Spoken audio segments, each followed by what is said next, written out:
tayo ng MOA Sky Garden. Garden Sky o Sky Garden. So, first time ko yung nakita sa TikTok and also mga friend ko nakapunta na doon. And then, we will decided na pumunta doon, punta na tayo doon after tumilan ng ulan. Napaka-wrong timing talaga. Umulan dito ngayon. Actually, umuulan din sa lugar namin. So, ayun ang globe. Nandito ako sa pinaka-hallway nila na footbridge. So, ayan. Sana matuwa tayo sa MOA Sky Garden. So, anong oras na ba? It's around 1 PM na. Kaya, let's go. Atak na tayo dun sa taas at tingnan natin kung maganda pa talaga ang MOA Sky Garden. So, ayan. Let's go. Atak na tayo doon. Yung Sky Garden na yun, siguro ginawa yun for family banding sa mga tropa, yung mga tatambay dito sa MOA. Actually, meron dun sa SM Aura. Sa SM Aura kasi sa pinakataas, malapit sa Teleperformance, may ganun din. May Sky Garden din. So, tignan natin kung pareho or nakapunta na ako doon before many times. Alamin natin kung pareho sila ng Sky Garden sa SM Aura at dito din sa SM MOA. So, yung Sky Garden dito sa MOA is kakabukas lang 1 month ago. And also, we will check. I'm sure madaming tao ngayon. Maraming bagets at mga Gen Z. So, let's go!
Sa CR.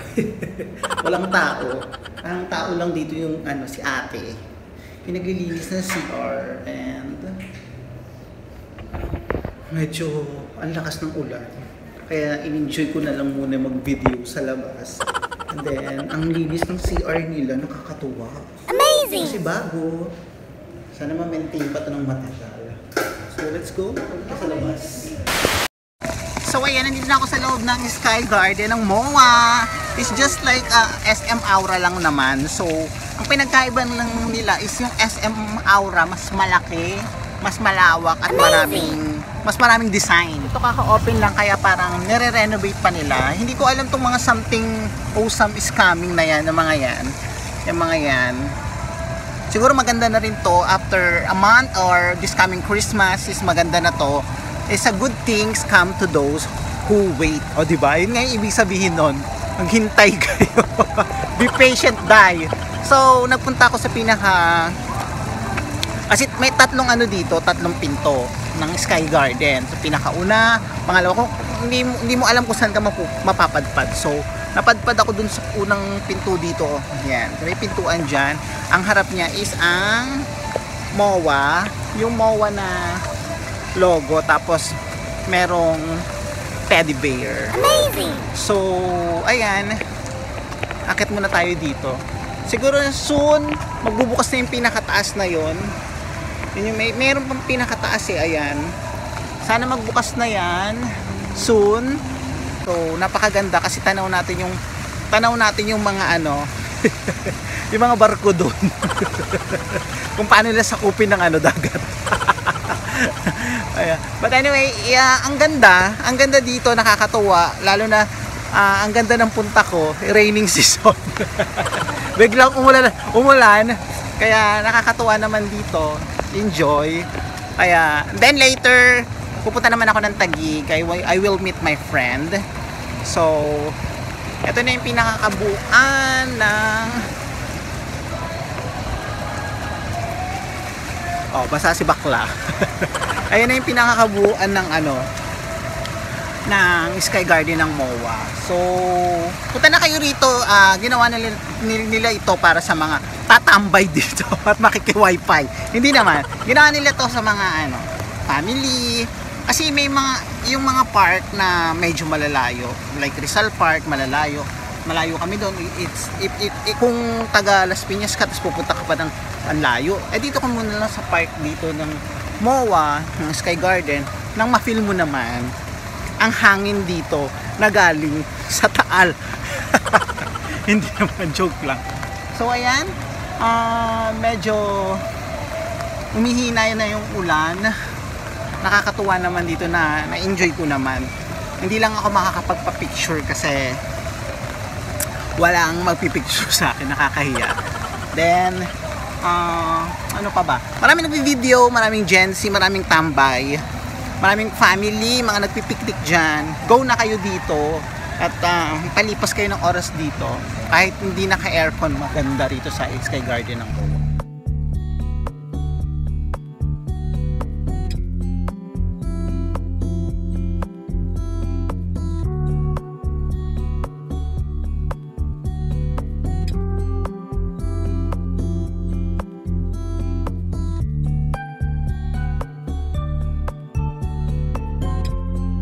So ang galing ng structure na to, the best.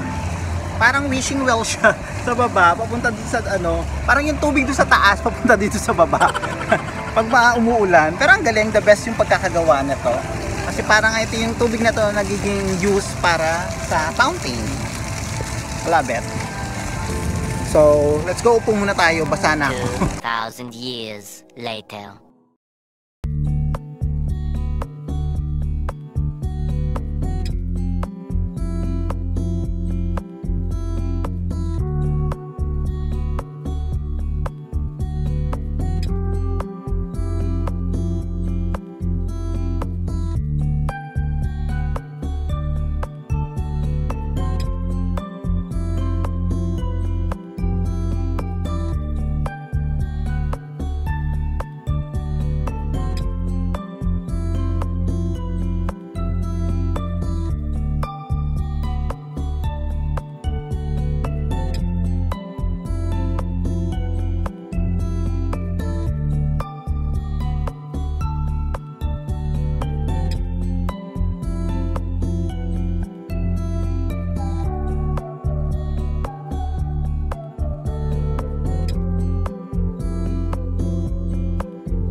After 40 minutes, tumila ng araw, ay tumila ng ulan.